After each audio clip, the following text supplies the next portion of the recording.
आजादी का अमृत महोत्सव।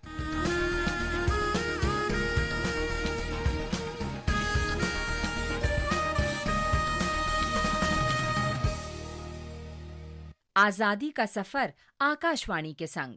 भारत का शानदार स्वाधीनता संघर्ष आधुनिक विश्व के महानतम संघर्षों में से एक है। आकाशवाणी से हम आपके लिए रोजाना ला रहे हैं इस शानदार संघर्ष की झलक।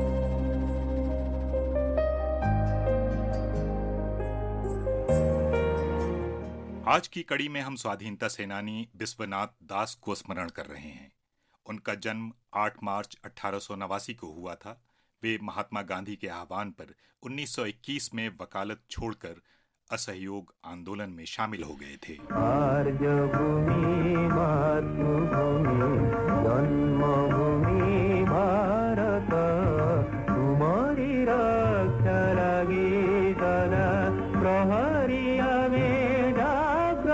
बिस्वनाथ दास 1921 से 1930 तक मद्रास प्रांत की विधान परिषद के सदस्य रहे और 1931 में त्याग पत्र देकर नमक सत्याग्रह में शामिल हो गए।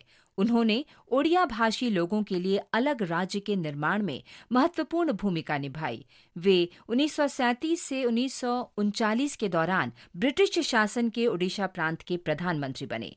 उन्होंने इंडियन नेशनल कांग्रेस की अपील पर 4 नवंबर 1939 को प्रधानमंत्री के पद से त्यागपत्र दे दिया। In Great Britain, it has been recognized in statutes. Parliament derives its power from the people of Britain, and Parliament was exercising the power of paramountcy. That being the position, I do not see any reason how the state rulers and their representatives could object to these expressions. संविधान सभा में 18 दिसंबर 1946 को विश्वनाथ दास का अभिभाषण। There is no reason for anyone to think that India would think of any other sovereign state than a republic. And a republic does not mean wiping off the states. I think that's a apprehension that is unfounded.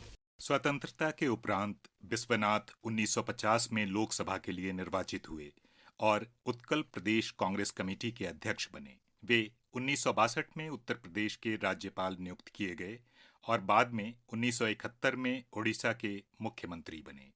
Odisha के पुनरुत्थान में अमिट योगदान देने वाले बिस्वनाथ का 2 जून 1984 को निधन हो गया। महान भारतीय को नमन। हंस दे बाहर चले जान तेरे तो है वतन साडा हर जन्म कुर्बान तेरे तो। आज हम स्वाधीनता सेनानी और स्वतंत्र भारत में पंजाब के प्रथम मुख्यमंत्री गोपी चंद भार्गव का स्मरण कर रहे हैं। उनका जन्म 8 मार्च 1889 को हुआ था। वे लाला लाजपत राय, पंडित मदन मोहन मालवीय और महात्मा गांधी के विचारों से बहुत प्रभावित थे।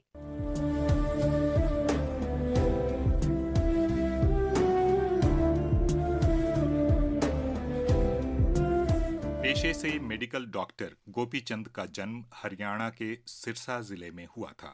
वे 1919 में जलियांवाला बाग के नरसंहार से व्यथित होकर राजनीति में आए और स्वतंत्रता आंदोलन में शामिल हो गए।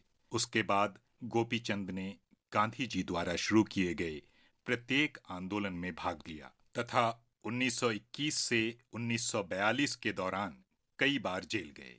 उन्होंने कांग्रेस संगठन में कई पद संभाले। 1946 में वे पंजाब विधानसभा के सदस्य निर्वाचित हुए।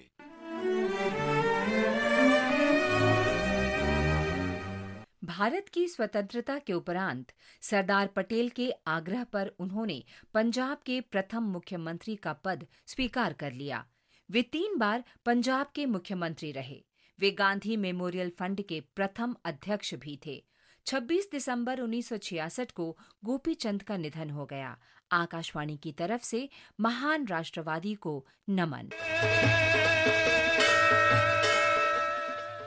आज हम शहीद बसंत लाल रावल को श्रद्धांजलि अर्पित कर रहे हैं। उन्होंने 1942 में अहमदाबाद में भारत छोड़ो आंदोलन में सक्रिय रूप से हिस्सा लिया था। ब्रिटिश शासन के विरोध में प्रदर्शन के दौरान पुलिस गोलीबारी में बसंत लाल शहीद हो गए। भारत के महान सपूत को हमारा नमन।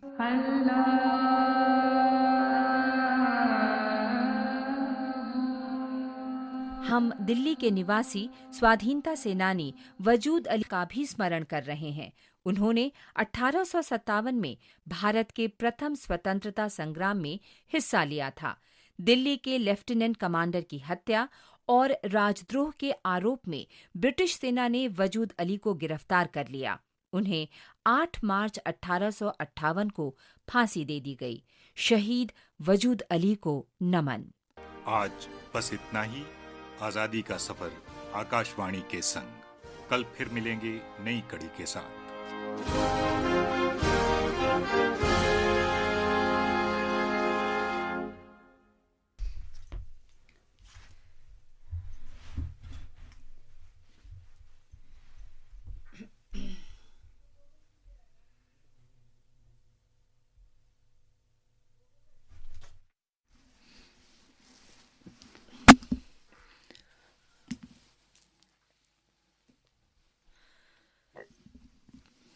सारिका पढ़ूं?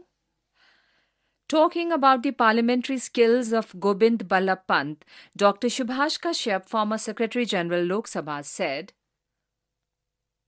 हो गया? करना तो नहीं है ना? हो गया ना? ओके। और ये दूसरा है,